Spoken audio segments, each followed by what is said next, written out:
नीटचं admit card available झालेलं आहे ते बेसिकली जी त्याची पेज 1 टू लास्ट पेज जर का आपण बघायला गेलो तर पहिल्या पेजवर सगळे पर्सनल डिटेल्स आहेत, जसं की स्टुडंटचं नाव आहे, बर्थ डेट आहे, जेंडर आहे, रोल नंबर आहे, ऍप्लिकेशन नंबर आहे, तिथं QR कोड आणि बारकोड मध्ये तुमचा ऍप्लिकेशन नंबर, रोल नंबर दिलेला आहे. इव्हन तुमचा फोटो आणि त्याच्या खाली प्रॉपर सिग्नेचर जी तुम्ही फॉर्म भरते वेळेस होती ती सगळे तुम्हाला गोष्टी प्रॉपर दिसतील. खाली काही गोष्टी ऍड्रेस वगैरे या असतात, त्या सगळ्या पर्सनल डिटेल्स सोडल्यानंतर खाली 3 बॉक्सेस आहेत.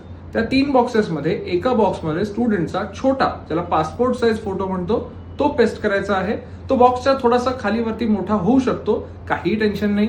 त्याच्यानंतर जो दुसरा बॉक्स आहे त्याच्यामध्ये लेफ्ट हँडचा आपला थंब इम्प्रेशन द्यायचं असतं. सो ते थंब इम्प्रेशन हॉरिझॉन्टल व्हर्टिकल कसंही चालेल. त्याच्यानंतर तिसरा जो बॉक्स आहे तो सिग्नेचरवाला आहे, तो खाली ठेवायचा आहे. तो आपल्याला एक्झाम सेंटरवर इन्व्हिजिलेटरच्या समोर तिथं साईन करायची असते. सो तो ब्लँक सोडायचा आहे. कोणत्याही प्रकारची साईन कुठल्याही पेजवरती स्टुडंटला घरातून करायची नाहीये. ते सगळ्या साईन प्रकरण हे आपलं सगळं एक्झाम सेंटरवर इन्व्हिजिलेटर सुपरवायझरच्या समोर होईल. पेज नंबर 2 जे आहे ते तुम्ही, आता हा एक प्रश्न असतो की वेगवेगळ्या पेजवर प्रिंट काढू की बॅक साईडलाच घेतली तर प्रिंट चालेल. तुमच्यावर आहे, काही कसंही केलं तरी चालेल. जो सेपरेट पेज असेल तर बेटर राहील. सेपरेट पेजवरती तुम्ही जे प्रिंट काढणार तिथं मोठा फोटो, ज्याला आपण पोस्टकार्ड साईज फोटो म्हणतो, तो आपल्याला चिकटवून घरातून जायचा आहे. त्याच्यानंतर तिथंही खाली क्रॉस सिग्नेचर वगैरे असे काही मुद्दे लिहिलेले आहेत. इन्व्हिजिलेटर आणि स्टुडंट हा जिथं ज्यावेळी एक्झाम सेंटरवर चालू होईल परीक्षा त्याच्यानंतर तिथं सुपरवायझर सांगतील त्या पद्धतीनं विद्यार्थी तिथं सिग्नेचर करेल. आधी कोणतीही घरातून सिग्नेचर करायची नाही. तिसऱ्या पेजवरती बघायला गेलं तर सगळ्या इन्स्ट्रक्शन्स दिलेल्या आहेत. इन्स्ट्रक्शन्स मध्ये मग अगदी कोणत्या वेळेला साधारणतः रिपोर्टिंग टायमिंग दिलेलं आहे, त्याच रिपोर्टिंग टायमिंगला पोहोचायचं का, याचा आन्सर आहे गेट क्लोजिंग टाइमच्या अगोदर डेफिनेटली पोहोचावं लागेल. पण ऑन सेफर साईड मी सांगेन की तुम्ही जे तुम्हाला मेन्शन केलेलं टायमिंग आहे त्या वेळेत तिथं ऍटलीस्ट गेटवर पोहोचा. आत किती वाजता जायचंय ते तुमच्या हातात आहे. तिथं सेंटरला गेल्यावर काही लोक म्हणतात की 1 वाजताच या, काही लोक सांगतात 12:30 वाजल्यापासून एंट्री चालू करतील, आणि काही लोक लिटरली तुम्हाला 11 वाजता आत येऊन बसायला सुरुवात करा म्हणतील. सो तिथलं टायमिंग जे आहे ते तुम्हाला मेन्शन केलेलं ते फॉलो करा. दुसरी इम्पॉर्टंट गोष्ट, काय कॅरी करायचं काय नाही. फोल्डर अलाउड आहे का, अलाउड नाहीये. आपल्याला पेन अलाउड आहे का, अलाउड नाहीये.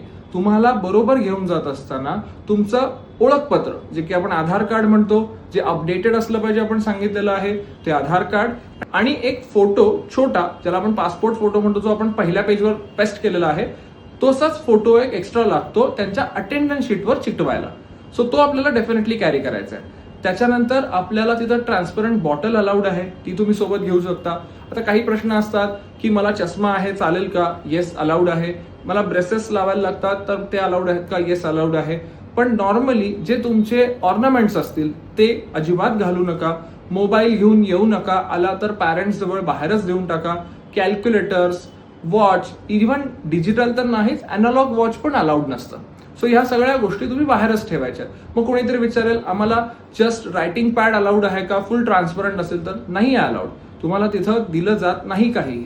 फक्त आणि फक्त पाण्याची एक बॉटल, ती पण ट्रान्सपरंट प्लास्टिकची घेऊन जा, आणि जी तुम्ही बाजूला ठेवाल किंवा पायाशी ठेवाल, जेणेकरून तुमच्या आन्सर शीटवर त्याचं कोणतंही पाणी पडलं वगैरे असे आयत्या वेळेला तुम्हाला त्रास होणार नाही.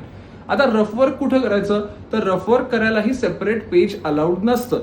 तर रफवर्क करायला जे तुमची क्वेश्चन पेपर आहे त्याच्या खाली प्रत्येक वेळेला स्पेस प्रोव्हाइडेड असतो. तुमच्या पहिल्या पेजवरती तिथं तुमची क्वेश्चन पेपर मीडियम लिहिलेलं आहे. सो समजा एखाद्याचं मराठी, हिंदी असं सिलेक्ट करताना त्यांनी करून ठेवलं असेल तरीही काही इश्यू नाही, त्यांना इंग्लिश कॉपी देखील त्याच्याबरोबर मिळतेच. ज्यांचं इंग्लिश आहे त्यांचा काही प्रश्नच नाही, त्यांचा पूर्ण पेपर इंग्लिशमध्येच असणार आहे. 2 ते 5 ह्या वेळेतच परीक्षा असणार आहे. त्याच्यात बायो ब्रेक, तुम्हाला वॉशरूमला कोणाला जायचं असेल तर फर्स्ट हाफमध्ये अलाउड नसतं.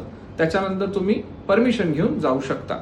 पण तो तुमचा वेळ वाया जाईल असं मला वाटतंय. त्यामुळे तुम्ही जे काही वॉशरूम यूज करायचं असेल तर before entering in examination centre use करूनच तुम्ही बसला तर तुम्ही माइंड पूर्ण तुमचं फोकस राहील. रिझन कारण ज्यावेळी तुम्ही येता पुन्हा तिथून त्यावेळी तुमचं पुन्हा चेकिंग होतं. सो त्यात तुमचा वेळ वाया जाईल आणि नीट ही परीक्षा सगळी टाइम बेस्ड आहे. आता याच्यानंतर काही आपण प्रिकॉशन घ्यायच्या. आपण कोणत्याही पद्धतीची कॉपी तर करणारच नाही. कोणी करत असेल तरी त्याच्याकडे लक्ष देऊ नका. तुमच्या ज्या काही शंका असतात त्या इन्व्हिजिलेटरला विचारा. जे काही तुम्हाला टाइम्स आहेत ते सगळ्या प्रॉपर बेल होत असतात. त्या बेलमध्ये आपण पूर्ण त्याच्यावर 1 तास झाला, 2 तास झाले, त्याच्यामध्येही तुम्हाला विचारायचं असेल तर तुम्ही सुपरवायझरला विचारू शकता किती वाजले आहेत. समोर वॉच असतं प्रत्येकाला. इव्हन तुम्हाला पाणी पाहिजे असेल तर त्यांना सांगू शकता, ते तुम्हाला पाणी आणून द्यायची सोय करतात. इन शॉर्ट, यावेळी एनटीएने बऱ्यापैकी चांगली काळजी घेतलेली आहे तुमची. ह्यावेळी असे कोणतेही फ्रॉड्स प्रॉब्लेम्स होतील असं वाटत नाही, पण आपण प्रिकॉशनरी मेजर सगळे घेऊन तिथं पोहोचायचं आहे.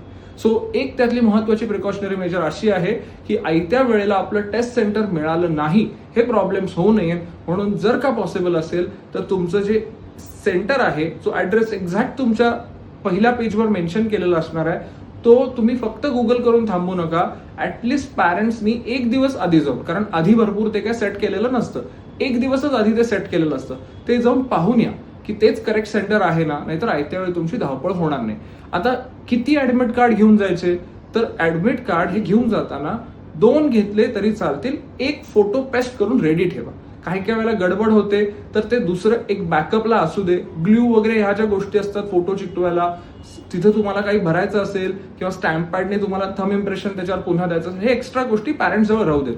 एकच ऍडमिट कार्ड आत लागतं.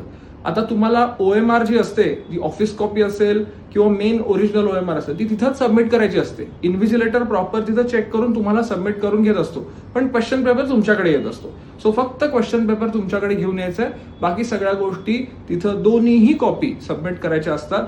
याची सगळ्याची काळजी घ्या. ह्यातूनही तुम्हाला काही अडचणी येतील, काही नवीन गोष्टी असतील तर अस्मी करिअर टीमशी संपर्क साधा.